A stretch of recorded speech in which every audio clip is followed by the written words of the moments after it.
Welcome to our channel.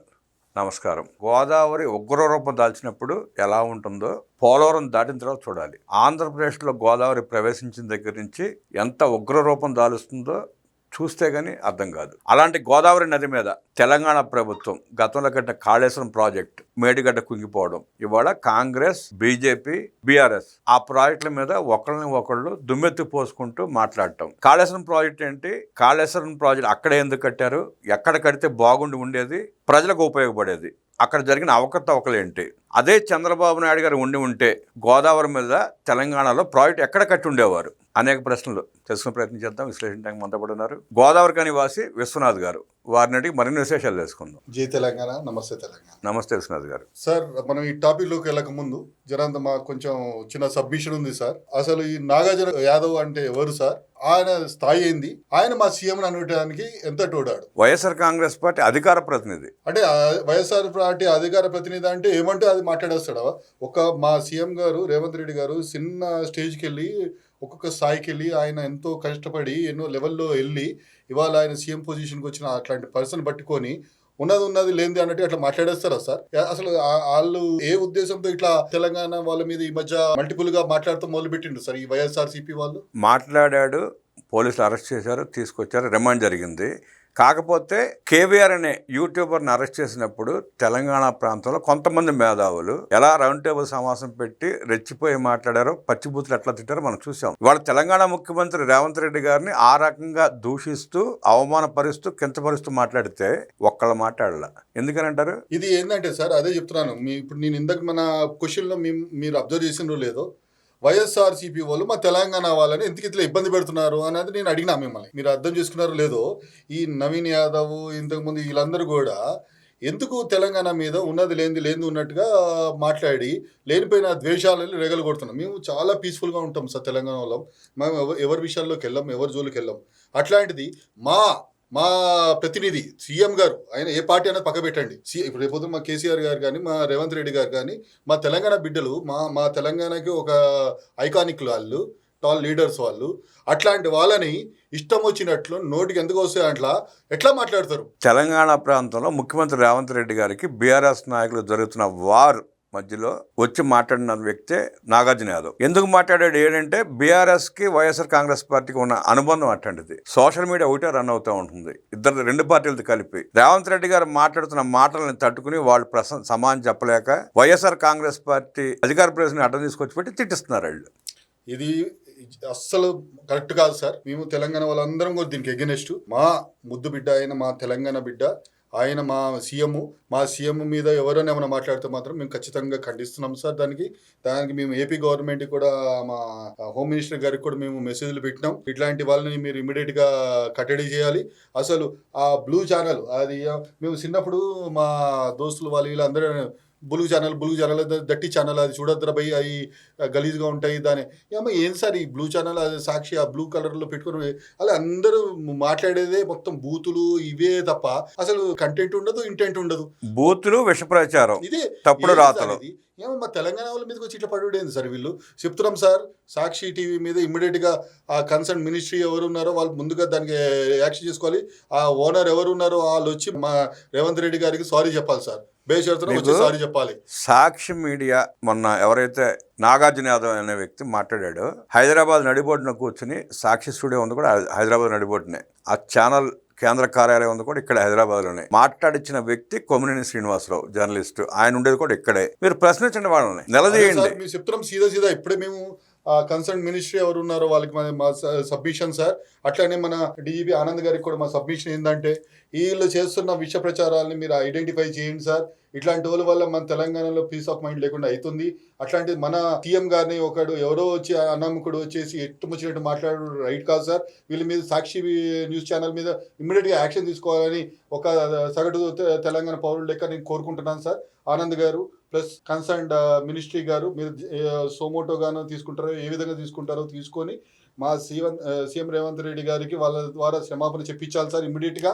వాళ్ళు 3 రోజులైనా 4 రోజులైనా ఎవరు ఏం మాట్లాడట్లేదు, ఏం చేయట్లేదు సార్. ఇది మాత్రం మేము ఫస్ట్ ఖండిస్తున్నాం సార్. ఇమ్మీడియట్గా యాక్షన్ తీసుకోవాలని మళ్ళీ అట్లనే ఆంధ్ర హోమ్ మినిస్టర్ గారిని కూడా కోరుకుంటున్నాం. ఇట్లాంటి వాళ్ళు మా తెలంగాణ గురించి పీస్ ఆఫ్ మైండ్ లేకుండా చేస్తుండ్రు, వీళ్ళని మీరు కట్టడి చేయండి, లేకపోతే మళ్ళీ అనవసరంగా మనకి గొడవలు పెట్టే కార్యక్రమాలు జరుగుతున్నాయి ఇక్కడ. ఇది కరెక్ట్ కాదు సార్. రేవంత్ రెడ్డి గారిని నాగార్జున యాదవ్ అనే వైఎస్ఆర్ కాంగ్రెస్ పార్టీ అధికార ప్రతినిధి విమర్శించడం, ఆ కుర్చీకి కూడా విలువకుండా, స్థానానికి కూడా విలువకుండా ఇష్టారీతిగా అతను మాట్లాడిన తీరుని అందరూ ఖండించారు. ఆంధ్రప్రదేశ్ రాష్ట్రం కూడా ఖండించింది. తగిన చట్టపరమైన చర్యలు కూడా తీసుకోబోతున్నారు. నాగార్జున యాదవ్ వ్యాఖ్యలను తీవ్రంగా ఖండిస్తూ రేవంత్ రెడ్డి గారికి క్షమాపణలు చెబుతూ, ఆ వైఎస్ఆర్ కాంగ్రెస్ పార్టీ అధినేత జగన్మోహన్ రెడ్డి కూడా బేషరతుగా రేవంత్ రెడ్డి గారికి క్షమాపణ చెప్పాలని డిమాండ్ చేస్తూ మరో అంశంలోకి వెళ్దాం. గోదావరి కాళేశ్వరం ఇందాక మనం అనుకుంటున్నట్టు ఎందుకు అంత వివాదాస్పదం అవుతా ఉంది? రాష్ట్రం వచ్చిన 12 సంవత్సరాల తర్వాత కూడా ఎక్కడ ఏ ప్రాజెక్ట్ కట్టుకోవాలో తెలియకుండా, కట్టిన ప్రాజెక్టు మీద కూడా విమర్శలు చేసుకుంటా, రైతులకు నీరు ఇవ్వకుండా 1,30,000 కోట్ల రూపాయలు ఖర్చు పెట్టి ఏం చేశారో, ఎందుకు చేశారో, ఎవరి తప్పిదాల వల్ల ఆ ప్రాజెక్ట్ అలా అయిపోయిందో తెలుసుకునే ప్రయత్నం చేద్దాం. వివరించడానికి మనతో పాటు ఉన్నారు ఇందాక చెప్పినట్టు విశ్వనాథ్ గారు. ఆయన ఇంకా విపులంగా వివరించే ప్రయత్నం చేస్తారు. సార్, మొదట్లో మనము చూసుకుంటే అండి, ఇది గోదావరి నది పరివాహిక ప్రాంతం అండి. యాక్చువల్లీ నాసిక్ లో స్టార్ట్ అవుతుంది సార్ గోదావరి నది. అక్కడికి వెళ్ళి మొదలయ్యి ఇక్కడ మన బే ఆఫ్ బెంగాల్ దాకా ఇది మెయిన్ స్ట్రీమ్ అంటారు సార్. ఈ మెయిన్ స్ట్రీమ్ కి మనం వచ్చి కలిసే పాయలు ఏమంటారంటే పెరింగంగా అని కానీ, వార్దా కానీ, అట్లనే వాంగి కానీ, ప్రణాహిత కానీ, ఇవన్నీ కూడా ఇంద్రవతి కానీ, శబరి కానీ, సీలేరు కానీ, మంజారా కానీ, ఇవన్నీ కూడా ఇట్లా వచ్చి దీంట్లో మెయిన్ స్ట్రీమ్ లో కలుస్తుంది. అందుకే దీన్ని లైవ్ రివర్ అంటారు సార్. అంటే ప్రాణయత నుంచి పెద్దదవుతుందా? అంటే మనకి అక్కడ ఉత్తరప్రదేశ్ లో మన గంగా నదికి ఎంత ఇంపార్టెన్స్ ఉందో, సౌత్ ఇండియాకి ఇది అంత లైఫ్ లైన్ లాంటిది అనమాట సార్. ఇది జీవనది అంటారు దీన్ని. ఇది ఏంటంటే 360 days దీంట్లో వాటర్ అనేది ఉంటుంది అనే ఉద్దేశంతోనే జీవనది అని అంటారు సార్. ఇది ఏమైతుందంటే మహారాష్ట్ర నాసిక్ స్టార్ట్ అయ్యి ఇక్కడికి వచ్చిన తర్వాత ఫస్ట్ మనకి ఇక్కడ ఎంటర్ అయిన తర్వాత ఇక్కడ మనకి ఎస్ఆర్సి ప్రాజెక్టులు ఇవన్నీ కూడా మనకి వస్తాయండి. ఇది ప్రాణాహిత ఇవన్నీ ఉన్నాయి. సో ఈ విధంగా మనకి ఏంటంటే మన ఈ గోదావరి నది ఇక్కడికి వెళ్ళి వస్తుంది సార్. ఇక్కడ మన ఏంటంటే ఎస్ఆర్ఎస్సి ఉంది సార్ ఇక్కడ. అంటే అందరికి అర్థమయ్యేటట్లు మంచిగా నీరు కనబడుతుంది సార్. ఎస్ఆర్ఎస్సి ఇక్కడ స్టార్ట్ అవుతుంది సార్. ఇక్కడ నుంచి తర్వాత ఎల్లంపల్లికి వస్తుంది సార్. శ్రీపాద ఎల్లంపల్లి వస్తుంది. తర్వాత సుందిళ్ళ, అన్నారం, మేడిగడ్డ. అయితే ఇప్పుడు మనకున్న జరుగుతున్న కరెంట్ గా మన ఎవరైతే ఈ బీఆర్ఎస్ వాళ్ళు కానీ, ఇటు మన కాంగ్రెస్ వాళ్ళు కానీ, ఇటు బీజేపీ వాళ్ళు కానీ, వీళ్ళందరికీ డిస్కషన్స్ చేసిన దాంట్లో సమ్మరైజ్ చేసుకోవడానికి మనం ప్రయత్నం చేద్దాం సార్. బేసిక్ ఏంటంటే ఇప్పుడు ఈ కాళేశ్వరంలో లింక్ ప్యాకేజ్ 1, ప్యాకేజ్ 2 లాగా మనం మాట్లాడుకుందాం సార్.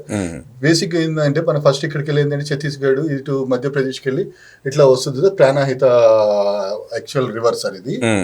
ఈ ప్రాణాహిత రివర్ యాక్చువల్లీ ఇది వచ్చి ఇక్కడ మన ఇటు నుంచి ఇక్కడ గంగా వచ్చి ఇక్కడ కలుస్తుంది సార్. దీన్ని త్రివేణి సంగమం అంటారు సార్. మనకి బనారస్ లో ఉంటుంది సార్, ఇలహాబాద్ లో ఉంటుంది. తర్వాత మనకి ఇక్కడ సౌత్ ఇండియాలో ఇక్కడ త్రివేణి సంగమం అంటారు సార్. ఇక్కడికి వస్తుంది అన్నట్టు. ఇక్కడికి వచ్చిన తర్వాత మనం ఇక్కడ మేడిగడ్డ బ్యారేజ్ అనేది కడతం జరిగింది సార్. ఇక్కడ మన మేడిగడ్డ బ్యారేజ్ అనేది కడతం జరిగింది సార్. అట్లా అంటే ఇక్కడ కంబైన్ అయిన తర్వాత ఇక్కడికి వచ్చే దగ్గర ఉంటుంది. ఇక్కడికి వెళ్ళి మళ్ళీ తర్వాత కాళేశ్వరం అట్లా అటేపుకి వెళ్ళిపోతుంది అన్నట్టు.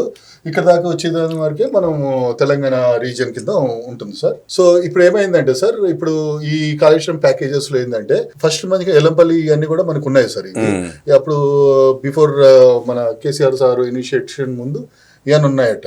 యాక్చువల్గా ఏంటంటే తుమ్మిడిహట్టి అనేది ఫస్ట్ ప్రాజెక్ట్ సార్. అప్పుడు కాంగ్రెస్ ఉన్నప్పుడు కానీ, అంతకుముందు చంద్రబాబు నాయుడు గారు ఉన్నప్పుడు వాళ్ళ టైంలో వాళ్ళ ప్లానింగ్ ఏంటంటే సార్, తుమ్మిడిహట్టిలో అసలు ఈ ఏదైతే మేడిగడ్డ కట్టాలనుకున్నారో అది ఇక్కడ కట్టాలనేది ఫస్ట్, ఇక్కడ కట్టాలనేది ఫస్ట్ ఉద్దేశం. కానీ అది ఏమైందంటే ఇక్కడ ఉన్నది సార్, ఇక్కడ ఉన్నది తుమ్మిడిహట్టి అనేది ఈ ఏరియా, ఇక్కడ కట్టాలనేది ఫస్ట్ ఆలోచన. ఇక్కడ కడితే అడ్వాంటేజ్ చెప్తా వాళ్ళ మనం ఫస్ట్ ఈ ప్యాకేజ్ గురించి అర్థం చేసుకున్న తర్వాత అప్పుడు మనకి అక్కడ నుంచి ఉన్న అడ్వాంటేజ్ ఏంది, ఇక్కడికి వెళ్ళే అడ్వాంటేజ్ ఏదన్న దాని మీద మనం తర్వాత డిస్కస్ చేసుకుందాం సార్. ఇప్పుడు ఏమైందంటే ఇక్కడ మనం మిడ్ మానేర్ డ్యామ్ కట్టినాము, అట్లనే అన్నారం కట్టినాము, అట్లనే సందిళ్ళ ఒకటి కట్టినాము, తర్వాత ఎల్లంపల్లి, శ్రీపాద ఎల్లంపల్లి ఉన్నది. ఇది మెయిన్ స్ట్రీమ్ గోదావరి. తర్వాత ఇక్కడికి వెళ్ళిన తర్వాత ఇక్కడికి వస్తుంది సార్. అయితే దీంట్లో ఏమైందంటే ఇప్పుడు మన ఈసారి కట్టింది ఏంది అంటే ఈ మేడారము, అన్నారము, సుందిళ్ళ ఇవి మెయిన్ గా కట్టిన ప్యాకేజెస్. ఇక్కడ ఏమైంది అంటే ఇప్పుడు కేసీఆర్ ముఖ్యమంత్రి అయిన తర్వాత సో ఇది అంటే ఆయన వచ్చిన తర్వాత రీడిజైన్ చేసిన ప్రాజెక్ట్ ఇది.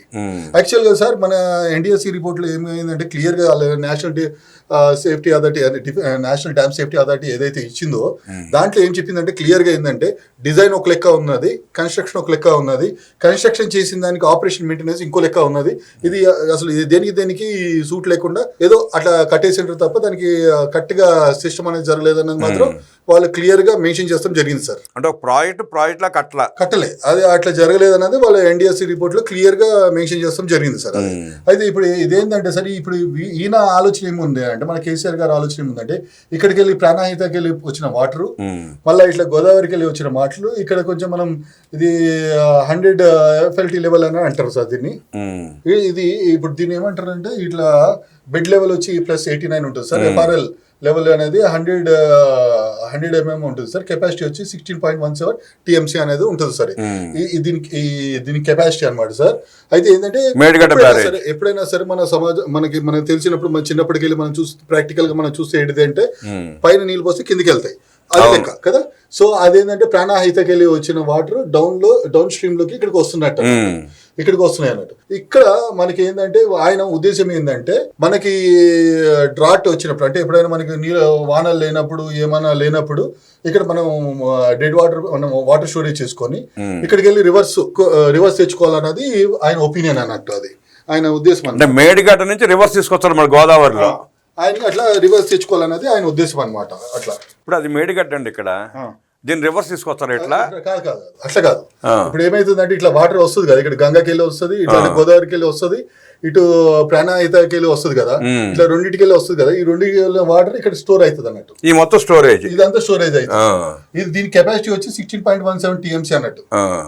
ఇది ఏంటంటే FRL లెవెల్ అంటే ఫుల్ రిజర్వాయర్ లెవెల్ అన్నట్టు. FRL లెవెల్ కి ఇక్కడ ఫుల్ రిజర్వాయర్ లెవెల్ కి 100+100 లో ఉంటుంది. అంటే దాని కెపాసిటీ అనమాట, లోడింగ్ కెపాసిటీ అక్కడ అట్లా ఉంటుంది అనమాట. సో ఇప్పుడు ఏమైతుందంటే సార్ ఇక్కడ ఉన్న ఈ వాటర్ ఏదైతే ఉందో 92 లెవెల్కి వచ్చిన తర్వాత 92 feet వచ్చిన తర్వాత ఇక్కడికి ఈ కన్నెపల్లి పంప్ హౌస్ అనే దగ్గరికి వెళ్ళిందంటే ఇక్కడ నుంచి ఇక్కడికి మన అన్నారం పంప్ హౌస్ కి పంపింగ్ చేస్తుంది అన్నట్టు. అక్కడ నుంచి ఇక్కడికి వెళ్ళి ఇక్కడ మళ్ళీ ఇది ఇక్కడ ఒక బ్యారేజ్ ఉంది మనకి, ఇక్కడ ఒక బ్యారేజ్, ఇక్కడ ఒక బ్యారేజ్ ఉంది. ఇది ఏంది బ్యారేజ్ అనేది ఏంటంటే వాటర్ ని ఆపుతాను అన్నట్టు, స్టోరేజ్ కి. ఇప్పుడు ప్రకాశం బ్యారేజ్ అంటారు, ఏంటంటే అది వాటర్ ని ఆపుతారు అన్నట్టు. వాటర్ ని ఆపుతానికే బ్యారేజ్ కడతారు అన్నట్టు. అయితే ఇక్కడ ఒక బ్యారేజ్ ఉంది, ఇక్కడ ఒక బ్యారేజ్ ఉంది. సో ఇక్కడ ఇట్లా గోదావరికి వెళ్ళే వాటర్ ఉంటుంది కదా, ఇక్కడ ఇది ఆపేస్తుంది అన్నట్టు. అప్పుడు ఏమవుతుంది అంటే ఇక్కడికి వెళ్ళి అంటే దీని లెవెల్ ఏంది, MSL లెవెల్ వచ్చి 119 mm. అంటే ఇది ఏంది 100కి వెళ్ళి ఉంది. 100కి వెళ్ళి మనం ఏం చేస్తున్నాం 19 mm ఫైట్కి మనం పంప్ చేసుకుంటున్నాం అన్నట్టు. ఇక్కడికి వెళ్ళి ఇక్కడ పంప్ చేసుకుని ఇక్కడ మళ్ళీ జారుతుంది కదా వాటర్, డౌన్కి వెళ్ళిపోతుంది కదా. డౌన్కి వెళ్ళకుండా ఏం చేస్తున్నాం అంటే ఇక్కడ బ్యారేజ్ లెక్క కట్టుకున్నాం అన్నట్టు. ఇక్కడ ఏమవుతుంది అప్పుడు ఇక్కడ వాటర్ స్టోర్ అవుతుంది. ఇక్కడ ఏం చేసిండు మళ్ళీ ఇంకొక పంప్ హౌస్ కట్టిండు, అన్నారం పంప్ హౌస్. దీన్ని అన్నారం పంప్ హౌస్ అంటారు. ఇది అన్నారం పంప్ హౌస్ అంటారు. ఈ అన్నారం పంప్ హౌస్ కి వెళ్ళి మళ్ళీ ఏం చేసిండు ఇక్కడ ఒక బ్యారేజ్ కట్టుకున్నాడు. ఇక్కడ మళ్ళీ ఇక్కడ కొంచెం వాటర్ స్టోర్ చేసుకుంటాను అన్నట్టు. అంటే ఎక్కడికక్కడ వాటర్ స్టోర్ చేసుకుంటానికి అన్నట్టు. అక్కడ అప్పుడు ఏమవుతుందంటే ఈ పర్టికులర్ ఏరియాలో కావాల్సిన వాటర్ రిక్వైర్మెంట్స్ అన్ని కూడా పంప్ చేసుకుని వాళ్ళు అట్లా అగ్రికల్చర్ కానీ ఇండస్ట్రీస్ కానీ దేనికి కావాలంటే దానికి వాడుకునేది అట్లా ఉండదు. Capacity 8.83 TMC. ఇది 8.83 MT. FRL వచ్చి 180 మీటర్స్. అంటే ఇక్కడికి వెళ్ళి మళ్ళీ ఇంకా హైట్ పంపింగ్ చేస్తాం అన్నట్టు. ఇది 150 mm ఇది ఉంటుంది అన్నట్టు. ఇది FRL లెవెల్ వచ్చి 150 అనమాట. ఇది 119. సో ఇక్కడికి వెళ్ళి ఇక్కడికి మనం ఇది చేసినాము సుందిల్ల బ్యారేజ్ కి. మళ్ళీ సుందిల్ల బ్యారేజ్ కి కూడా మనం పంపింగ్ చేసినాం అన్నట్టు. సో అక్కడికి వెళ్ళి మళ్ళీ ఏమైంది, అక్కడికి వెళ్ళి సీదా ఇక్కడ వాటర్ స్టోర్ అయినట్టు. ఇక్కడికి వెళ్ళి మళ్ళీ ఇక్కడ సుందిల్ల నుంచి మళ్ళీ శ్రీపాదం ఎల్లపల్లికి మనం మళ్ళీ ఫర్దర్ గా పంప్ చేసుకునేది అట్లా అన్నట్టు. ఇది ఈ టోటల్ మోటార్ కెపాసిటీ వచ్చి 17, ఇది 17 మోటార్స్ ఉంటాయి అన్నట్టు. ఇక్కడ కెపాసిటీ వచ్చి 250-89 క్యూసెక్స్ దాకా వెళ్ళిపోతుంది అన్నట్టు. ఇది దాని కెపాసిటీ ఇది అన్నట్టు. ఇది ఈ శ్రీపాదం ఎల్లంపల్లిది. ఇది యాక్చువల్ గా ఆయన మేజర్ గా ఆయన చేంజెస్ చేసిన యాక్టివిటీ అన్నట్టు. ఇది అంటే ఆయన డిజైన్ ఆయన ఆలోచనలో ఏంటంటే ఇక్కడ మనం ఇప్పుడు శ్రీపాద ఎల్లంపల్లిలో ఏంటంటే మనకి అక్కడికి వెళ్ళి వస్తుంది కదా. ఇందాక మనం ఈ సైడ్ లో చూస్తున్నాం కదా సార్, ఇట్లా మనం చూస్తున్నాం కదా, ఇది లైవ్ కంటిన్యూస్ గా వస్తుంది అని చెప్పినాం కదా. అయితే ఇక్కడ శ్రీపాద ఎల్లంపల్లి ఇక్కడ వస్తుంది అన్నట్టు, ఈ ఏరియాలో వస్తుంది అన్నట్టు. సో వాళ్ళు ఏంటంటే ఈ పాయింట్ ని మనం శ్రీపాదవెల్లంపల్లి పాయింట్ లో వాళ్ళు అక్కడ మనం ఇది అవుతుంది అన్నట్టుగా వాళ్ళు ఇక్కడ ఎట్లనే లైవ్ రివర్ కాబట్టి కంటిన్యూస్ గా వాటర్ ఉంటుంది కాబట్టి ఇక్కడ మనకి మంచి ఇక్కడ ఎస్ఆర్సి అన్ని కూడా అక్కడే వస్తాయి కదా. ఇట్లా ఇప్పుడు చూడండి శ్రీరామ్ సాగర్ ప్రాజెక్ట్ అన్నట్టు ఇక్కడ అక్కడికి వెళ్ళి మన ఫస్ట్ మనకు ట్రై అయ్యేది ఇక్కడ అన్నట్టు శ్రీరామ్ సాగర్. ఇక్కడికి వెళ్ళి సీదా వాటర్ ఇట్లా వస్తుంది అన్నట్టు. ఇక్కడికి వచ్చిన తర్వాత ఇది శ్రీపాద ఎల్లంపల్లి రిజర్వాయర్ ఇది అన్నట్టు. సో ఇది ఇక్కడ మనకి ఇక్కడ ఫస్ట్ ఇక్కడ అట్లా వస్తుంది అనమాట. ఆ వాటర్ అక్కడ ఎప్పుడు ఉంటుంది మనకి, ఇప్పుడు జీవనది అది గోదావరి అనేది జీవనది మనకి ఎప్పుడు అక్కడ బాబ్రీ డ్యామ్ ఉంది కదా, బాబ్రీ డ్యామ్ తర్వాత శ్రీరామ్ సాగర్ అన్నట్టు. అయితే అప్పుడప్పుడు ఏమైతుంది అంటే వాళ్ళు బాబ్రీ వాళ్ళు బంద్ పెట్టింది అనుకోండి, మనకి నీళ్ళు రావనే అప్పుడు రివర్స్ పంపింగ్ కూడా చేసుకునే అవకాశం కూడా ఫెసిలిటేట్ చేసిండే. కానీ ఆయన అది కూడా ఉన్నది, ఈ ఫెసిలిటీ కూడా ఉంది అన్నట్టు. సో ఇప్పుడు ఏమైంది, ఇప్పుడు ఇది మనం కట్టుకున్న రిజర్వాయర్స్ అన్నట్టు. ఈయన ప్యాకేజీలో ఈయన చేసిన కార్యక్రమం రిలేటెడ్గా ఇవన్నీ కూడా మనం ఇట్లా నిజాం సాగర్ ప్రాజెక్ట్ అన్నట్టు ఇది. సో ఈ విధంగా ఆయన ప్యాటర్న్ డిజైన్ చేసుకున్నాడు. సో ఇప్పుడు మళ్ళీ ఇక్కడికి వద్దాం సార్. సో ఇప్పుడు ఏమైందంటే ఇక్కడికి వెళ్ళి వాటర్ తీసుకొని వచ్చి మనం ఇందాక మాట్లాడుకుంది ఏంటంటే ఎల్లంపల్లి. ఇక్కడికి వెళ్ళి ఏంటంటే మళ్ళీ డౌన్ స్ట్రీమ్ లో మనకి ఏమైతుందంటే ఇప్పుడు ఇది మనకి ఇక్కడ శ్రీపాద ఎల్లంపల్లి ఏదైతే ఉందో అక్కడికి వెళ్ళి మళ్ళీ ఏంటంటే మళ్ళీ హైదరాబాద్ కి అటు ఇటు మళ్ళీ ఇక్కడ మళ్ళీ కింద ఏంటంటే ఎన్టీపీసీ ఉంది, తర్వాత అక్కడ మంచిర్యాల పవర్ ప్లాంట్ ఉంది, తర్వాత అక్కడికి వచ్చి ఇక్కడ ఇండస్ట్రియల్ కి ఏదైతే రిక్వైర్మెంట్ ఉందో వాటర్ అవన్నీ కూడా శ్రీపాద ఎల్లంపల్లికి వెళ్ళి కొండపోచమ్మ రిజర్వాయర్ ఇది ఎండ్ అన్నట్టు. ఇది హైయెస్ట్ లెవెల్లో ఇదే ఉంటది అన్నట్టు. ఈ రిజర్వాయర్ కి ఇది కనెక్టివిటీ ఇక్కడికి వస్తుంది అన్నట్టు, ఫైనల్ కనెక్టివిటీ ఇక్కడికి వస్తుంది అనమాట. ఏంటంటే మన సార్ వల్ల కేసీఆర్ గారి ఫామ్ హౌస్ ఇక్కడనే ఈ ఏరియాకే వస్తుంది అన్నట్టు. చాలా ఫేవరెట్ అన్నట్టు మాట అక్కడికి వెళ్ళి. సో ఇప్పుడు ఏం చేసిండ్రు అంటే ఇక్కడికి పంపింగ్ చేసుకుని ఇక్కడికి వెళ్ళి మళ్ళీ ఇటు మన మిడ్ బానేరుకి వస్తుంది అనమాట. ఇక్కడికి వెళ్ళి మన ఇక్కడ ఇవన్నీ కూడా లిఫ్ట్లు అన్నట్టు. ఇవన్నీ కూడా ఏంటంటే ఎర్ర ఉన్నాయి చూస్తున్నారా, ఇవన్నీ లిఫ్ట్లు అన్నట్టు. అంటే వాటర్ పంపింగ్ చేస్తుంటారు. ఇది మన కొండపోచంపల్లి, ఇది అన్నిటికన్నా హైయెస్ట్ వాటర్ లెవెల్ అనమాట. అంటే లోయెస్ట్ అంటే ఇది 148 లో ఉంటుంది, ఇది ఇక్కడికి వచ్చేసరికి 600+ లో ఉంటుంది. అంత హైట్ కి మనం పంపింగ్ చేస్తున్నట్టు ఇవన్నీ రూట్లలో అన్నట్టు. ఇది ఫైనల్ గా ఇక్కడికి వస్తుంది అనమాట. అప్పుడు ఏంటంటే మనకి ఇది ఎట్లా ఇక్కడ ఇప్పుడు మనకి ఎట్లా ఉన్నదంటే ఇక్కడికి వెళ్ళి పైప్ లైన్ వేసుకొని మనం హైదరాబాద్ కి వాటర్ ఇవన్నీ కూడా మనం ఇంతకుముందు మీకు ఐడియా ఉంటుంది ఇవన్నీ చేసుకున్నాం మనం. అయితే అప్పుడు చంద్రబాబు నాయుడు ఉన్నప్పుడు వీళ్ళు ఉన్నప్పుడు చేసుకున్నది ఏంటంటే మిడ్ మానేరుకి వెళ్ళి ఇక్కడికి వెళ్ళి మనం పైప్ లైన్ చేసుకొని మనం హైదరాబాద్ కి వాటర్ తెచ్చుకునేట వాళ్ళం అనమాట. సో ఇప్పుడు ఏంటంటే ఈయన లైవ్ కెనాలింగ్ ఇవన్నీ కూడా చేసుకొని లిఫ్టింగ్ చేసుకుంటూ వాటర్ కెపాసిటీని రిజర్వ్ పెంచాలన్న ఆలోచనతో వచ్చిండు అనమాట.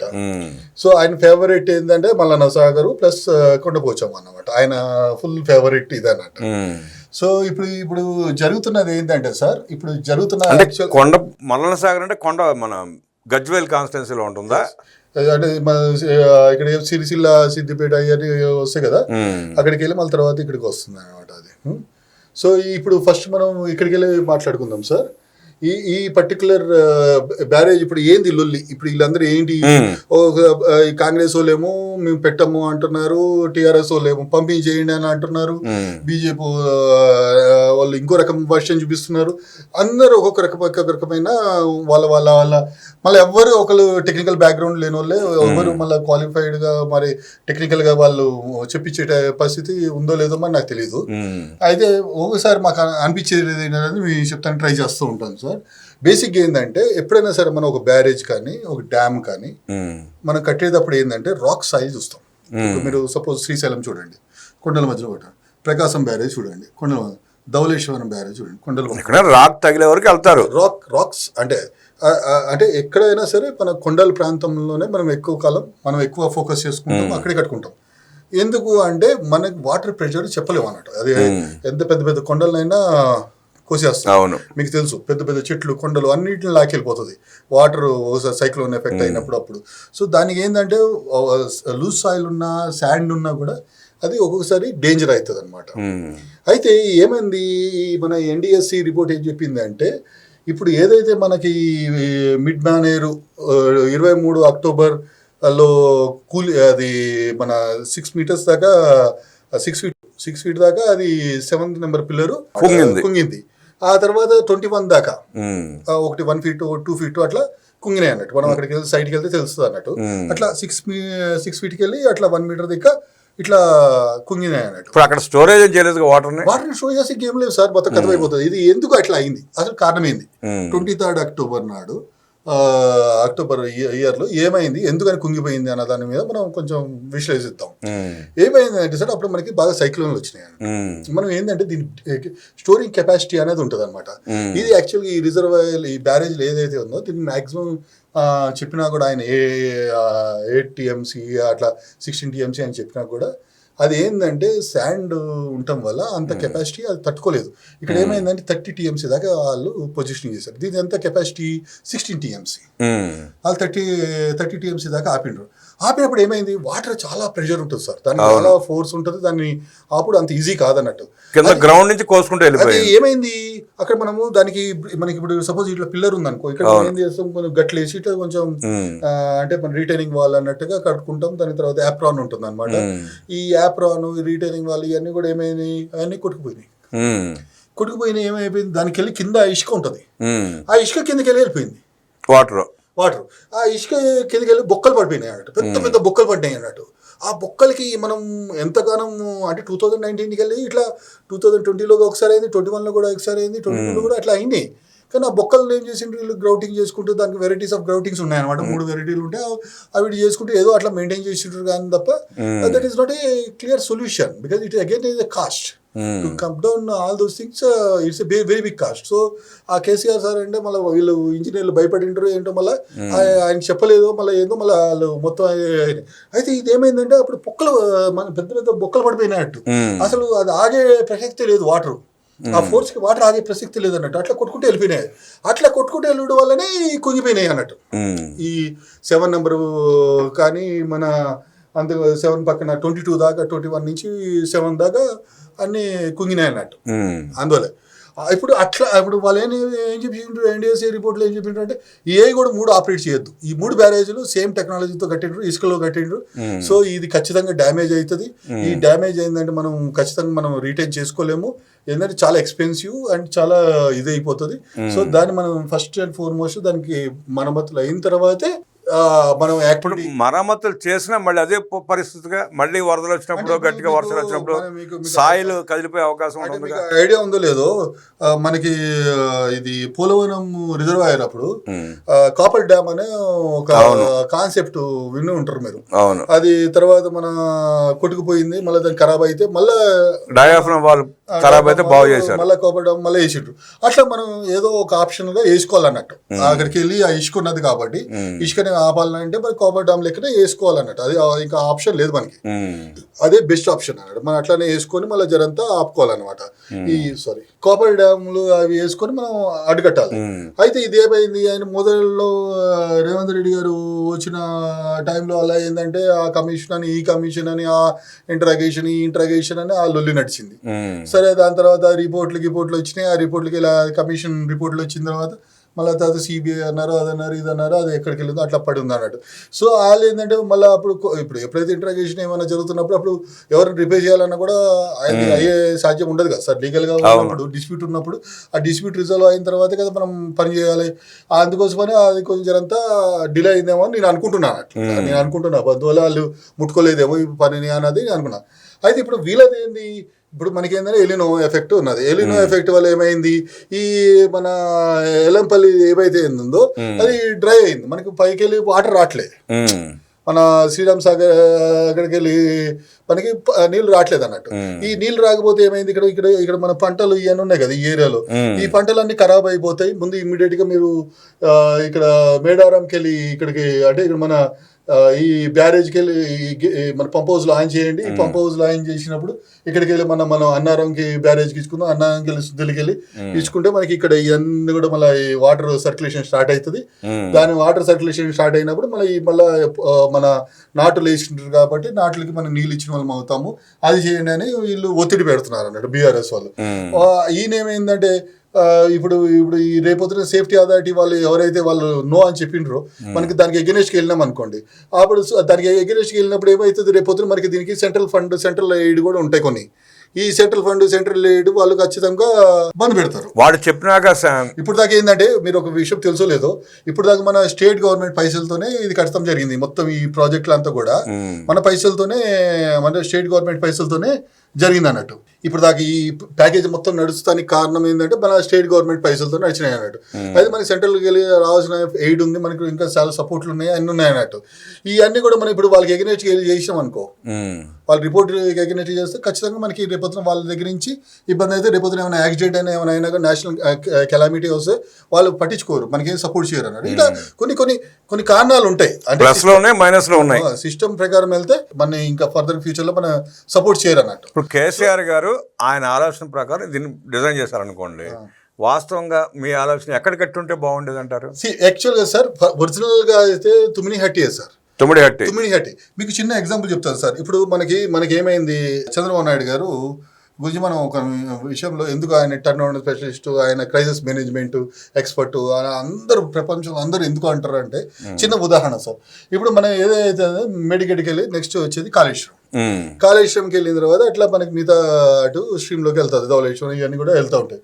అయితే ఇప్పుడు ఆయన ఏం చేసిండు, కాళేశ్వరంకి కడతానికి ఇన్ని సంవత్సరాలు అవుతుంది అనేది ఒక ఎస్టిమేషన్ ఉన్నది. ఎందుకంటే వాళ్ళకి లైఫ్ లైన్ కాళేశ్వరమే. ఇప్పుడు మనకి ఎట్లా అనుకున్నాము, ఇప్పుడు మన కేసీఆర్ గారు ఎట్లా చెప్పిండ్రు, ఈ కాళేశ్వరం వాళ్ళకి లైఫ్ లైన్ ఏంటి, పోలవరం అనేది వాళ్ళకి లైఫ్ లైన్ మొత్తం అన్ని ఏరియాలకు వస్తుంది, కొంచెం బతుకుతాం అన్నట్టుగా అన్నారు. అయితే ఆయన ఏం చేసిండు, ఆయన సింపుల్గా అక్కడ మన ఎత్తిపోతల పథకాన్ని పెట్టుకున్నాడు, పట్టిసీమ ఎత్తుకో పెట్టుకుని ఎక్కడ దాకా తీసుకెళ్ళిండు, కృష్ణా దాకా తీసుకెళ్ళిండు, ప్రకాశం బ్యారేజ్ దాకా తీసుకెళ్ళిండు. అవును, ప్రకాశం బ్యారేజ్కి వెళ్ళి మళ్ళీ పైకి తీసుకెళ్ళిండు. అంటే ఆయన ఎంత నాలెడ్జ్ ఉంది అన్న దానికి ఇదే క్లాసిక్ ఎగ్జాంపుల్ అన్నట్టు. అదే ఆయన ఉంటే ఇక్కడ ఇమ్మీడియట్ గా ఏం చేసేటోడు, పట్టిసీమ లెక్క ఇక్కడ ఒకటి పెట్టాడు, లిఫ్ట్ ఇరిగేషన్ ప్రాజెక్ట్ పెట్టి. ఇక్కడ ఏమైంది, ఇక్కడ ఈయన ఎందుకు ఇక్కడికి వెళ్ళి తీసిండు, అసలు కేసీఆర్ ఎందుకు తీసిండు అని అంటే, ఇక్కడ యాక్చువల్లీ ఇది కూడా 148 FLTలోనే ఉంది, మన ఎల్లంపల్లి కూడా 148 దాంట్లోనే ఉంది, యాక్చువల్గా సేమ్ హైట్ లెవెల్లోనే ఉంది. కాకపోతే మనకి ఇక్కడ అడ్వాంటేజ్ ఏంటంటే, ఇక్కడ మనకి 130 దాకా డౌన్ స్ట్రీమ్ ఉంది, అంటే గ్రావిటీ కెనాల్ వచ్చేస్తుంది. మనం ఇక్కడ మనం పెట్టుకుంటే ఈ స్ట్రీమ్లోకి మనం 138 అంటే ఇక్కడ ఆల్మోస్ట్ మనకి దాని ఏమంటే మేడారం ఏదో అంటారు సార్, అక్కడ దాకా కూడా ఏంటంటే మనకి ఇది వచ్చేస్తుంది సార్, వాటర్ గ్రావిటీలో వచ్చేస్తుంది. ఇక్కడ దాకా మనకి గ్రావిటీలో వచ్చేస్తుంది, అంటే కాదు సునీల్ అనేది ఇక్కడ ఇది సార్, ఈ పంప్ హౌస్. అయితే ఇక్కడ మనకి ఏంటంటే ఇక్కడ మనం తుమ్మిడిహట్టి దగ్గర మనం పెట్టుకుంటే, ఈ ఎల్లంపల్లికి మనం ఇక్కడికి వెళ్ళి వాటర్ తీసుకురావాలన్నప్పుడు ఇక్కడ ఏమవుతుంది అంటే సార్, మనకి ఇక్కడ అడ్వాంటేజ్ ఏంటంటే, ఇక్కడ ఆల్మోస్ట్ 130 FLT దాకా ఇక్కడ ఉంటుంది సార్. ఈ 130 FLT ఉండటం వల్ల వాటర్ ఏంటంటే గ్రావిటీకి ఇక్కడ దాకా వస్తుంది. ఇక్కడికి వెళ్ళి జరంత డిస్టెన్స్ అంటే ఒక 90 ml దాకా మనం పంప్ చేసుకోవాలంటే చాలా చిన్న యాక్టివిటీ అనమాట. ఇక్కడ ఎందుకు అట్లా అంటే, ఇక్కడ మన సింగరేణి మైన్స్ ఉంటాయి, కోల్ మైన్స్ ఉంటాయి, అండర్ గ్రౌండ్ మైన్లు ఉంటాయి అన్నట్టు, దాంట్లో వాటర్ వస్తుంది అన్నట్టు. అందుకోసం ఏంటంటే అక్కడ గ్రావిటీ దగ్గరికి వచ్చిన తర్వాత మనం రీటైనింగ్ వాల్ పెట్టేసుకుంటాం అన్నట్టు. రీటైనింగ్ వాల్ పెట్టుకుని మనం పంప్ హౌస్ పెట్టుకుంటాం అన్నట్టు. ఇక్కడ ఆయన ఏం చేసిండు, ఇక్కడ దాకా మనకి మీరు అబ్జర్వ్ చేస్తే ఈ పంప్ హౌస్ ఏం చేసిండంటే చూడండి, ఇట్లా ఈ రెండు గోదావరిను ఇటు ప్రాణాహిత కలిసినాయి కదా, కలిసిన దగ్గరికి వెళ్ళి ఇక్కడ కొంచెం ఇట్లా లోపల లాగి ఇక్కడ పంప్ హౌస్ పెట్టాడు. అట్లానే ఇక్కడ కూడా పంప్ హౌస్ పెట్టారు, అంటే కిందకి లాగి అన్నట్టు. అట్లా ఇప్పుడు ఇక్కడ ఏమవుతుంది, ఇక్కడ కూడా ఏమవుతుంది అంటే, ఇక్కడ దాకా లాగేటప్పుడు ఇక్కడ కొంచెం ఇక్కడ సింగరేణి మైన్స్ ఇట్లా బాయిలు ఉంటాయి అన్నమాట. బాయిలు అంటే మీకు ఎట్లా చెప్పాలి, మైన్స్ అది అండర్ గ్రౌండ్ మైన్స్ అన్నట్టు. ఆ అండర్ గ్రౌండ్ మైన్ల వల్ల వాటర్ షెడ్ పెరిగిపోతుంది అన్నది కారణం వల్ల ఇక్కడ మనం సర్టెన్ ఏరియా దాకా గ్రావిటీలో వస్తుంది. కాబట్టి ఆ గ్రావిటీ దగ్గర మనం రిజర్వాయర్ రీటైనింగ్ వాల్స్ కట్టేసుకొని అక్కడికి వెళ్ళి మనం పంప్ హౌస్ పెట్టుకొని అక్కడికి వెళ్ళి ఇక్కడ మనం షిఫ్ట్ చేసుకోవచ్చు. జనంత డిస్టెన్సే, పెద్ద లాంగ్ డిస్టెన్స్ ఏం లేదు, అది జనంత డిస్టెన్స్ లోనే అయిపోతుంది అన్నట్టు ఈ లొల్లి అంతా కూడా. సో అక్కడికి వెళ్ళి మనం ఏంటంటే మళ్ళీ ఇక్కడ ఈ స్ట్రీమ్ అంతా కూడా మనం పంపింగ్ చేసేసుకునేటోడు. ఇప్పుడు వీళ్ళు కూడా ఈ 2 సంవత్సరాలకి వెళ్ళి ఈ పని చేసి ఉన్నా కూడా మరి అంత ఇప్పుడు సింపుల్ గా అయిపోయినప్పుడు ఆ ప్రాజెక్ట్ చేపట్టకుండా ఎంత పెద్ద భారీ ప్రాజెక్ట్ ఎందుకు చేపట్టారు సార్? అదే సార్, ఇప్పుడు ఇది ఏంటంటే ఆయన లెక్క ఏంది, ఇప్పుడు మన దీంట్లో కూడా ప్రాణాహితిలో కూడా వాటర్ ఉంటుంది అన్నట్టు ఫుల్ గా. మధ్యప్రదేశ్కి అట్లకి వెళ్ళి వస్తుంది, అది ప్రాణాహితిలో కూడా వాటర్ ఉంటుంది అన్నట్టు. అయితే ఈ వాటర్ ఏదైతే ఉన్నదో అది ఆంధ్రాకి వెళ్ళేది ఇక్కడ నుంచి అన్నట్టు. ఈ కాళేశ్వరం దాటిన తర్వాతే మీ పోలవరం కానీ అట్లా మీది ఏమున్నదో అటు ఆంధ్రాలో ఏమున్నదో అటు వెళ్తుంది అన్నట్టు. సో ఆయన ఏంది, ఈ ప్రాణాహిత కూడా కాన్స్టెంట్ గా వాటర్ ఉంటుంది. ఈ వాటర్ మనం ఎందుకు వదులుకోవాలి, మనం ఇక్కడ ఆపుకుంటే మనకి ఇక్కడ రిజర్వాయర్ ఉంటుంది. ఈ రిజర్వాయర్లో మనకి ఎప్పుడైనా డ్రాట్ ఉన్నప్పుడు ఇక్కడికి వెళ్ళి మనం పంప్ చేసుకోవచ్చు కదా అన్నది ఆయన ఆలోచన. ఆయన ఆలోచన బాగుంది, అంటే రాష్ట్ర ప్రయోజనాల కోసం ఆయన ఆలోచన బాగుంది, మీరు చెప్పింది కూడా బాగుంది. అట్లప్పుడు ఇక్కడ బ్యారేజ్ ఇక్కడ ఇట్లాగ ఉంచుకుని పంపింగ్ ఇక్కడ చేయకుండా మీరు తుమ్మిడిహట్టు నుంచే పంపింగ్ ఇక్కడ తీసుకోవచ్చుగా. మరి అది ఇప్పుడు కాంగ్రెస్ వాళ్ళు చేయాల్సిన యాక్టివిటీ అది. అదే చెప్తున్నా కదా సార్. అదే చంద్రబాబు నాయుడు నుండి ఇప్పటికి ఈ 2 years లో ఆయన ఏమి 11 months లో కట్టిండు. అది ఇది మన పట్టిసీమ. అవును, మాకు మేఘా వాళ్ళే చేసిండ్రు వాళ్ళు. 11 months 12 months మొత్తం కంప్లీట్ చేసిండ్రు వాళ్ళు. అవును, వాళ్ళు ఇన్సెంటివ్ కూడా ఇచ్చిండ్రు అప్పుడు వాళ్ళు విత్ ఇన్ ద టైం చేసిండ్రు అని. సో హ్యాపీగా ఇక్కడికి వెళ్ళి ఇట్లా సీదా వెళ్ళిపోయేది లైన్. ఇక్కడ మనకి షార్టెస్ట్ డిస్టెన్స్ లో మనకి కంప్లీట్ అయ్యేది. ఈ లీకేజీలు, ఈ లొల్లిలు, ఈ కథలు, కార్ఖానాలు లేకుండా ఉండేది. ఇమ్మీడియట్ గా మనకి ఈ మన పంపింగ్ ఇక్కడ దాకా చేసుకునే స్కోప్ వచ్చేది వాస్తవంగా. అయితే ఇప్పుడు ఏమైంది మనకి, ఇప్పుడు ఇక్కడికి వెళ్ళి ఇక్కడికి రానికుండా అయిపోయాం, ఇక్కడికి వెళ్ళి ఇక్కడికి రానికుండా అయిపోయినాం. ఇది మన ఇప్పుడు ఉన్న కరెంట్ సిచ్యువేషన్ అన్నట్టు. ఇప్పుడు వీళ్ళ ఎన్డీసీకి అగెనెస్ట్కి వెళ్తే రేపొద్దున మనకున్న ప్రయోజనాలన్నీ కథమవుతాయి. మీ ఎన్డీసీ అగెనెస్ట్గా ఎట్లా వెళ్తారు? మీకు ప్రాజెక్ట్ ప్రాబ్లం అవుద్దు అనుకున్నప్పుడు ఎన్డీసీ వాళ్ళ ఆదేశాలు పాటించాల్సిందేగా. ఇట్లా పెద్ద పెద్ద బొక్కలు లెక్క అయిపోతున్నాయి అన్నట్టు. అది మొత్తం ఖరాబ్ అయిపోయింది. ఎక్కడ చూసినా కూడా ఆ టెక్నాలజీ ఏదైతే వాళ్ళు వాడిండ్రో అది ఖరాబ్ అయిపోయింది. It's proven. ఇంకా రిస్క్ చేయలేమన్నట్టు. మరి ఇప్పుడు ఎన్డీసీ వాళ్ళ రిపోర్ట్స్ ఏంటి? వాళ్ళకి ఈ ప్రాజెక్ట్ గురించి ఏం మాట్లాడుతున్నారు, ఏం చెప్తున్నారు? ఈ బ్యారేజ్లు ఆపరేట్ చేయొద్దు until unless you take a concrete decision and revamp it. Concrete decision తీసుకుంటే ఇప్పుడు 2 years అయిపోయింది. 2 years అయిందంటే ఇప్పుడు దాకా మన లిటిగేషన్స్ ఉన్నాయి, స్టడీస్ జరుగుతున్నాయి, అన్ని జరిగినాయి కదా సార్. ఇప్పుడు మళ్ళీ ఏమైతుంది, మళ్ళీ అది మన ఎప్పుడైతే లీగల్ డిస్ప్యూట్ లో ఉందో మనం అక్కడికి వెళ్ళి మనం పని చేస్తే అది మళ్ళీ ఇంకో రకమైన ఇబ్బంది అవుతుంది కదా. అందువల్ల వాళ్ళు ఏంటంటే కొంచెం వెనక ముందు అయ్యిండ్రు అనుకుంటున్నాను నేనైతే. కాంగ్రెస్ గవర్నమెంట్ వెనక ముందు అయ్యిండ్రు. దాని సొల్యూషన్ ఉందా అసలు? అంటే ఇప్పుడు ఇప్పుడు ఏంటంటే కాపర్ డ్యామ్ లెక్కే మనకి ఏదైతే మొన్న వీళ్ళు మళ్ళీ రీస్టార్ట్ చేసి మళ్ళీ కట్టిండ్రో వాళ్ళు ఎంత కట్టిండ్రో ఆల్మోస్ట్ 15 months లో కట్టేసినట్టున్నారు. అయిపోయింది అంత మళ్ళీ అంత పెద్దది 15 months అంటే ఇది ఏంటంటే మనకి ఒక్కొక్క దానికి 1 year వేసుకున్నా కూడా 3 years లో అయిపోతుంది. 3 years లో మనకి ఈ కాపర్ డ్యామ్ లో మనం పెట్టేసుకున్నాం అనుకో, ఇక్కడ మనకి ఈ బ్యారేజ్లు మళ్ళీ ఒక లెవెల్లో వాడుకోవడానికి స్కోప్ అంటే మళ్ళీ దీన్ని అఫ్ కోర్స్ ఇక్కడ ఇప్పుడు కుగిపోయినాయి కదా. ఇప్పుడు 17 నుండి ఇప్పుడు మనం మళ్ళీ అది గేట్లు వేసినాం అనుకో, మళ్ళీ 21 కాకుండా ఇటు ముందు కూడా 17 కన్నా ముందు కూడా 7 కన్నా ముందు కూడా వెళ్ళిపోయింది అనుకో, మళ్ళీ పరిశాన్ అయిపోతాం. మొత్తం అది బ్యారేజ్ని పగల కొట్టాల్సి వస్తుంది. అట్లాంటి రిస్క్ చేయొద్దు అన్నట్టు. మనం గేట్లు వేసే రిస్క్ అనేది అసలు చేయొద్దు. అట్లా వదిలేసేయాలంట. వాటర్ ఫ్లో ఫ్రీ ఫ్లో వదిలేయాలా, లేకపోతే అది ఏం లేదు. అంటే ఇప్పుడు అల్టిమేట్ గా ఫైనల్ గా తమ్ముడిహట్టు నుంచే ప్రాజెక్ట్ డిజైన్ చేసుకోవాలి ఏదైనా. ఇప్పుడు మనకున్న అసలు ఒరిజినల్ ప్లాన్ అయితే ఇది. ఎప్పుడు దెన్ గవర్నమెంట్స్ ఏవైతే ఒరిజినల్ గా ప్లాన్ చేసిండో, అంటే కేసీఆర్ గారికి ఇట్లాంటి ఆలోచన రాకముందు ఉన్న ప్లాన్లు అవి. అంటే ఈ ప్రాజెక్ట్స్ అన్ని నిరుపయోగంగా అట్లా వదిలేసి తమ్ముడిహట్టు నుంచి ఇప్పుడు బైపాస్ చేసుకోవాలి. ఇప్పుడు బైపాస్ చేసుకోవాలి. ఎందుకంటే అది కూడా లైవ్ రివరే, కాన్స్టెంట్ గా దానికి కూడా వాటర్ వస్తూనే ఉంటాయి అన్నట్టు. అందుకోసం దాని నుంచి కూడా ఆల్మోస్ట్ మనకు కొంచెం వాటర్ మనం ఇక్కడ వాడుకోవడానికి కూడా అవకాశం ఉంటుంది అనమాట. ఈ అవకాశాన్ని మనం మళ్ళీ మన హైదరాబాద్ కి అసలు మేజర్ గా ఇండస్ట్రీస్ ఉన్నాయి ఇక్కడ, అంటే పవర్ ప్లాంట్లు ఉన్నాయి, ఇవన్నీ బంద్ అయిపోతాయి. రేపు పొద్దున మనకి సపోజ్ మనకి వాటర్ పంపింగ్ సరిగ్గా లేదనుకో, అయితే వీళ్ళు ఎందుకు కొంచెం రెసిస్ట్ చేస్తున్నారు అన్న దాంట్లో కూడా నాకు కూడా అనిపిస్తుంది ఏంటంటే సార్, మనకు ఉన్న సమాచారం ప్రకారం మళ్ళీ కొన్నాళ్ళకి మళ్ళీ వానాలు స్టార్ట్ అవుతాయి అన్నది ఒక ఎక్స్పీరియన్స్ ఉంది. అయితే మనకి లాస్ట్ టైం ఏమైందంటే సార్, ఇప్పుడు మనం శ్రీశాంత్ సాగర్కి వెళ్ళి మనం రివర్స్ పంపింగ్ పెట్టుకున్నప్పటికి కూడా మనకి అదృష్టం కొద్దిగా ఏంటంటే లాస్ట్ 6 years నుంచి మనకి ఎప్పుడు అది పంపులు ఆన్ చేసి అంటే మనం దాన్ని నింపుకోవాల్సిన అవసరం పడలే. మనకి వాటర్ అక్కడ ఎప్పటికప్పుడు బాగానే వచ్చింది అన్నట్టు. అయితే మనకి ఏంటంటే మనకి ఇటు ఈ మేడిగడ్డకి కానీ ఇటు దేనికి మనం దేనికి వాడుకోవాల్సిన అవసరం లేదు. మనం సీదా శ్రీపాద ఎల్లంపల్లికి వచ్చేది, సీదా ఎల్లంపల్లికి వెళ్ళి మనం కిందకే పంపింగ్ చేసుకునేటోళ్ళం. సో మనకి అదృష్టం కొద్ది ఏంటంటే లాస్ట్ 2-3 years మనకి ఈ మేడిగడ్డ ఈ ప్యాకేజ్ ఏదైతే ఉందో, ఇప్పుడు మనం ఏదైతే దీని గురించి మాట్లాడుకున్నామో అవి అవసరం పడకుండానే నడిచింది అన్నట్టు. ఈ ప్యాకేజ్ అంటే ఇవి యూజ్ చేయకుండానే ఇక్కడికి వెళ్ళి వాడుకున్నాం అన్నట్టు. ఇప్పుడు కూడా కేంద్ర ప్రభుత్వం ఏదైతే చెబుతా ఉందో దాన్ని బట్టి మీరు బైపాస్ చేసుకుని తమ్ముడిహట్టు నుంచి తీసుకోవడం సేఫ్. అది ఏంటంటే మనకి ఎప్పుడు కూడా పర్మనెంట్ సొల్యూషన్ అన్నట్టు. ఇది ఇప్పుడు మనకి ఏంటంటే ఇక్కడ మనం ఆల్రెడీ బ్యారేజ్ కట్టుకున్నాం, ఇగో దీన్ని స్ట్రెంథనింగ్ చేసుకొని కాపర్ డ్యామ్ ఏమున్నదో అది కట్టుకొని జనంత నీళ్ళు ఆపుకోగలిగితే మనకి ఫ్యూచర్లో ఎప్పుడైనా డ్రాట్ వచ్చినప్పుడు మళ్ళీ ఇక్కడ మన పంపింగ్ ఇవన్నీ మనం చేసుకోవచ్చు. ఏదో చాలా ఎక్స్పెన్సివ్ ప్రపోజిషన్ యాక్చువల్లీ. ఈ పంపింగ్ అనేది చాలా ఈజీగా ఎక్కడికి వెళ్తుంది సార్. ఇది ఏ లెవెల్ ఉందా సార్? 100 mm. ఇది దీని FRL లెవెల్ ఏంది? 100 mm. ఇప్పుడు ఎక్కడికి వెళ్ళాం సార్ మనం, దీని ఎఫ్ఆర్ఆర్ లెవెల్ ఏంది, ఇట్లా మనం చూసుకుంటూ వెళ్తుంటే చాలా 106 109 ఇది. 119 ఇది, ఇక్కడికి వెళ్ళేసరికి 160 150 ఉంది.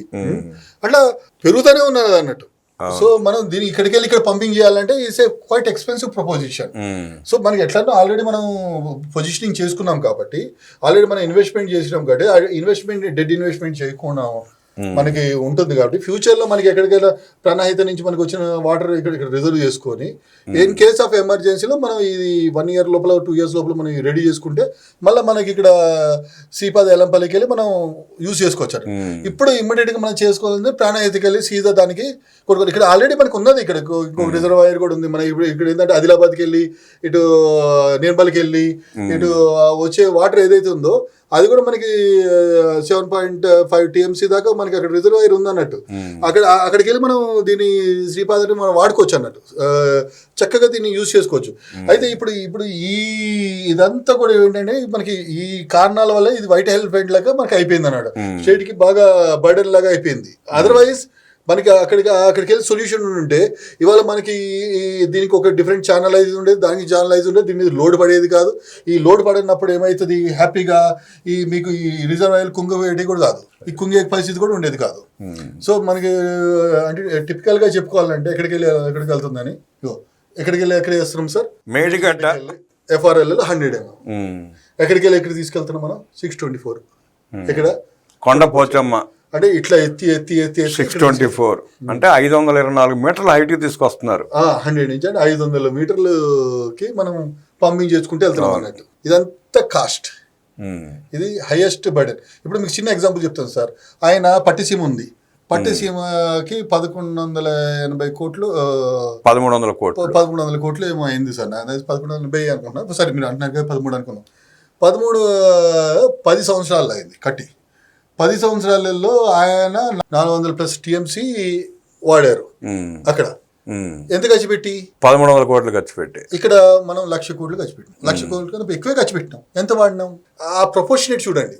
అంటే ఆయన ఖర్చు పెట్టిన 1300కి ఇక్కడ 1,00,000 కోట్లు ప్రపోర్షనేట్. ఇది అసలు అంటే ఏ విధంగా అంటే ప్రాజెక్ట్ అవసరం కాదని అనట్లేదు, దానికి ఎగ్నెస్ట్ కూడా మాట్లాడట్లేదు. మేము అంటుంది ఏంటంటే అంత ఇన్వెస్ట్మెంట్ చేసినప్పుడు దానికి వచ్చిన పొటెన్షియల్ ఏంది, ఆయన పెట్టిన 1300కి వచ్చిన పొటెన్షియల్ ఏంది, మనం 1,00,000 కోట్లు పెట్టినప్పుడు వచ్చిన పొటెన్షియల్ ఏంది, అది మనం ఆలోచించుకోవాలన్నట్టు. ఇది ఎన్ని ఎకరాలు పారించింది, ఎంత రిజల్ట్ వచ్చింది, మనకి ఎంత పంట వచ్చింది, దానివల్ల మనకి ఎంత రెవెన్యూ వచ్చింది, వాళ్ళకి ఎంత రెవెన్యూ వచ్చింది. అంటే ప్రాజెక్ట్ డిజైన్ చేసినప్పుడు అంత అనాలోచితంగా ఎలా తీసుకున్నారు నిర్ణయాలు? అనాలోచితం కాకుండా ఆయన ఏం ఆలోచించిందంటే ఇట్లా వాటర్ మనకు ఎంతసేపు ఏంటంటే మనకు అక్కడికి పైకి వెళ్ళి వచ్చే వాటర్ ఏదైతే మనం ఇక్కడికి వెళ్ళి ప్రాణహితకి వెళ్ళి వస్తుందో ఆ ప్రాణహిత వాటర్ని మనం ఒడిచి పట్టాలి. మనం ఆ వాటర్ వాళ్ళకి వదిలేయద్దు ఫ్రీగా. ఒడిచిపెట్టాలంటే దాని కెపాసిటీ ప్రకారం మనం చూసుకుని తీసుకోవాలి. కానీ అంటే ఆయన ఒక రకమైన ఒక ఎస్టిమేషన్ తీసుకున్నాడు. కాకపోతే అది ఏమైందంటే సార్, జనరల్ గా ఏంటంటే మనము అది మన రాక్ ఏరియాలో కట్టుకుంటుంటే ఈ లొల్లే మీకు ఆ ప్రాంతంలో రాక్ ఏరియా అక్కడ లేదా, అదంతా ఇసుక అనమాట. ఇవన్నీ కూడా అందువల్ల దానికి ఇంతగానో మనం ఇబ్బంది పడు అవుతుంది, ఇంతగానో ఈ ఇష్యూలు రైజ్ అవుతున్నాయి అనమాట. ఇసుక అయినా అయితే సముద్రంలో బ్యారేజీలు కూడా కడుతున్నారు.